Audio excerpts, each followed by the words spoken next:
So let's talk about body mechanics while you're grooming.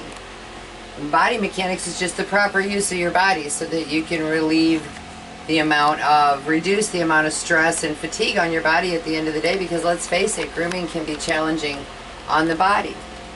And so one of the things I want to talk to you about is have a lot of great use of your butt and your leg muscles, because that's your biggest muscle group, so that'll carry you through a day and take a lot of that stress off of your back. Another thing is always keep the dog close. So you can see I have a hydraulic table. Not everybody has one of those to work with, so I can lower her and raise her, but if you don't, of course, you might want to use a stool. You can rest on a table, but just keep in mind that those dog hairs get in the elbows and they can cause a lot of aggravation at the end of the day. So stay close to the dog always. I had to actually lift her up onto this table because it doesn't go low enough, and I don't know one that does.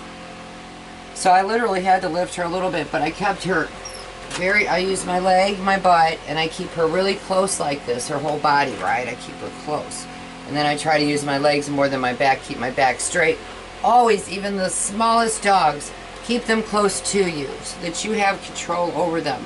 So that when you're using your arms, you're not leaning over too far or pulling or pushing on yourself. You really need that dog to cooperate. And so the better control you have over them, the more that they'll cooperate. When you get to a leg, okay, so I need to move her around a little bit. I need to raise that leg. Let's just go to the front leg, because that one hasn't been done yet. I'm going to want to squat a little bit to raise that leg. You're going to see me using 4 body mechanics in my videos at times, and I pay for it at the end of the day, because it's easy to forget about using them. So here on her arm, I'm just going to, I could raise her up. I can sit if I want like this, but then again, I don't want to put. So make it as easy on yourself. If she struggles with this arm, lift that one.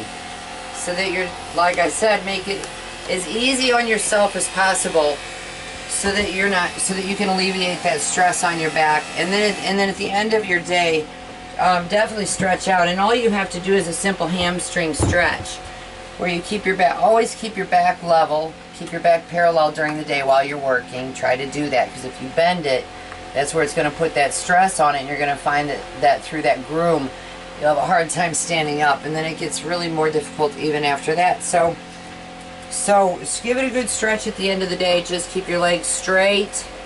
If you have to bend your knees a little, do, but try not to. You really want to stretch that hamstring out at the end of your shift, at the end of your day. Just spend about 2 minutes doing this. Reach for the ground as much as you can. Stretch that all out.